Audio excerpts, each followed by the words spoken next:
आमदारांच्या माध्यमातून राष्ट्रवादी काँग्रेस पक्षाच्या आमदारांना गटनेता निवडीचा अधिकार असतो किंवा निवडावा लागतो, तो सगळा आज जो आहे आमचा तो प्रयत्न असणार आहे सुनेत्रा वहिनींना आमच्या राष्ट्रवादी काँग्रेस पक्षाचा गटनेता निवडणे.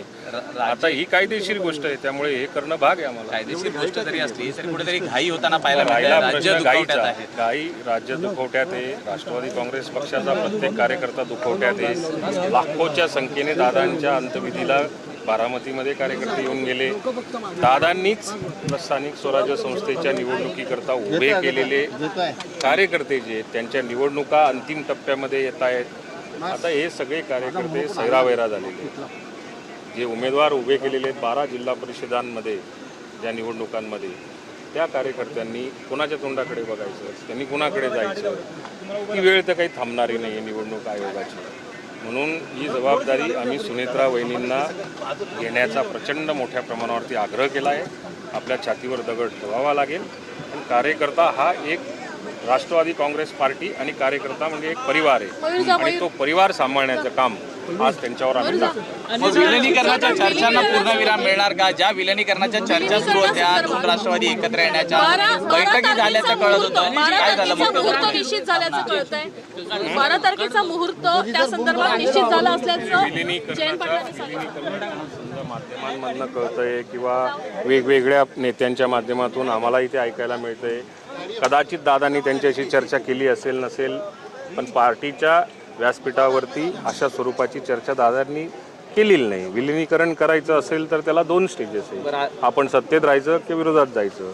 आणि मग सत्तेत राहायचं असेल तर एनडीएचं नेतृत्व समोरच्या पक्षाने स्वीकारायचं की नाही स्वीकारायचं, या सगळ्या गोष्टींची चर्चा वर्किंग कमिटी समोर होत असते आणि त्या वर्किंग कमिटीची अशी कुठलीही बैठक झाली नाही. बरं, या एकूणच सगळ्या गोष्टी नाराजी व्यक्त केली. ते म्हणतात की प्रत्येक निर्णय हे तटकरे आणि प्रफुल्ल पटेलच घेताना बघायला मिळतात. वर्किंग कमिटीमध्ये ते जर का असतील तर त्यांना त्यांचं मत मांडण्याचा अधिकार असतो. आणि वर्किंग कमिटीची नॅशनल वर्किंग कमिटी असेल, स्टेट वर्किंग कमिटी इथली कमिटी असेल, स्टेटची कमिटी असेल, या सगळ्या याच्यामध्ये चर्चा मला असं वाटतं की ती काही पूर्ण झालेली नसावी. त्यांचा विरोध फक्त दाखवला जातोय. कार्यकर्त्यांच्या भावना या ऐकल्यानंतर त्याच्यावर योग्य वेळी योग्य निर्णय होईल. शपथविधी होतोय त्याबाबत पवार साहेबांना कुठलीच कल्पना देण्यात आली नसल्याचं पवार साहेबांनी स्वतः म्हटलेलं आहे. त्याचबरोबर तटकरे आणि पटेल यांनी जी भूमिका घेतली आहे त्याच्याबाबत देखील माहिती नाही आहे. नाही, आता तटकरे आणि पटेल यांच्याच भूमिकेकडे आपण फक्त लक्ष केंद्रित करतोय. प्रत्येक गल्लीपासून दिल्लीपर्यंतचा कार्यकर्ता जो आहे तो कार्यकर्त्याच्या भावना त्यांनी समजून घेतलेल्या आहेत आणि त्या भावनांच्या आधारावरतीच त्यांनी प्रक्रिया जी पहिल्या टप्प्यातली असते ती गटनेता निवडीची ती प्रक्रिया आता पूर्ण केली जाते. आता राहिला प्रश्न की उपमुख्यमंत्री पदाच्या विषयी पवार साहेबांना माहिती आहे नाही माहिती आहे याच्याविषयी मला काही कल्पना नाही. परंतु उपमुख्यमंत्रीचा शपथविधी शपथग्रहण सोहळा जो असेल तो घ्यायचा अधिकार मुख्यमंत्र्यांचा असतो. आमचा गटनेता निवडल्यानंतरच पार्टीकडनं जो काही गटनेत्याचा ठराव जाईल जो फक्त राष्ट्रवादी काँग्रेस पक्षाच्या आमदारांनाच करावा लागतो, तो प्रस्ताव मुख्यमंत्र्यांकडे गेल्यानंतर मग उपमुख्यमंत्री ठरवतात, राज्यपालांना पाठवतात. ही कायदेशीर पद्धत आहे नेहमीची. त्याच्यानंतर मग शपथग्रहण सोहळ्याला कोणाला सांगायचं नाही सांगायचं चर्चा करायची हे त्याच्यानंतर. दादांची जी इच्छा होती दादांनी प्रयत्न देखील सुरू केलेले होते, त्याला मग आता पूर्णविराम मिळणार की ती चर्चा देखील पुढे चालू राहणार? नाही, आता आजची आमची परिस्थिती अशी की आमचा गटनेता निवडणे. आमचा गटनेत्या निवडल्यानंतर ह्या सगळ्या जबाबदाऱ्या पक्षाचा गाडा हाकण्याचं काम हा सुनेत्रा वहिनींना करावं लागेल. सुनेत्रा वहिनी जसं आमच्यासाठी एकमेव दादा होते, दादा सांगतील तेच तोरण आणि तेच धोरण. आमचा जसं त्या ठिकाणी वाक्य होतं त्याच पद्धतीने सुनेत्रा वहिनी याच्या पुढचा निर्णय घेतील. ते जे घेतील तो आम्हाला सगळ्यांना मान्य. आदरणीय सुनेत्रा वहिनींची गटनेतेपदी निवड होती आहे आणि आपण पाहतोय खरं तर भावना महत्त्वाच्या आहेत पण त्याच्या पलीकडे जाऊन कर्तव्य सुद्धा महत्त्वाचं आहे.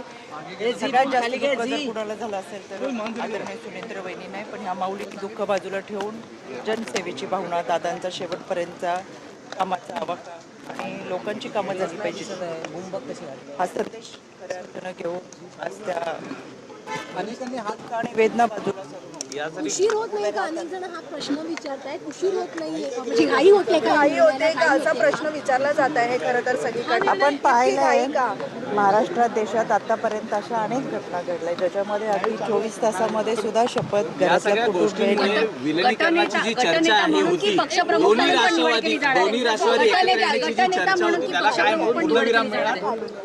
खरं तर दादा लोकशाही मानणारे नेते होते आणि ते गेल्या 2.5 वर्षापूर्वी त्यांनी जो निर्णय घेतला तो सगळा मंत्रिमंडळ किंवा सोबत असलेले आमदार पदाधिकाऱ्यांशी चर्चा करून घेतला आणि आम्ही सगळे पहिल्या क्षणापासून दादांसोबत आलो. गेल्या 2.5 वर्षामध्ये जे निर्णय दादांनी घेतले ते चर्चा करून घेतले.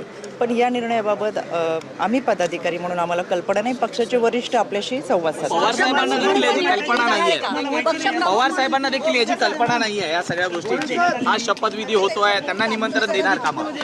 याबाबत कल्पना नाहीये मला. काय चर्चा केली हे आपल्याला समजेलच. मग नेमके वरिष्ठ नेता तर कोण राहिले? अजितदादांनंतर आता नेते वरिष्ठ नेता कोण आहे? पक्ष शेवटी पक्षामध्ये तुम्ही पाहताय पक्षाची एक कार्यकारिणी आहे, राष्ट्रीय कार्यकारिणी आहेत. दादांनी जो 2.5 वर्षापूर्वी निर्णय घेतला त्यावेळेस दादांसमवेत आलेली लोक हे आमचा पक्ष आहे. कौन है यहाँ पर पहुंच रहा है उसके ऊपर है क्या पूरी भावना है?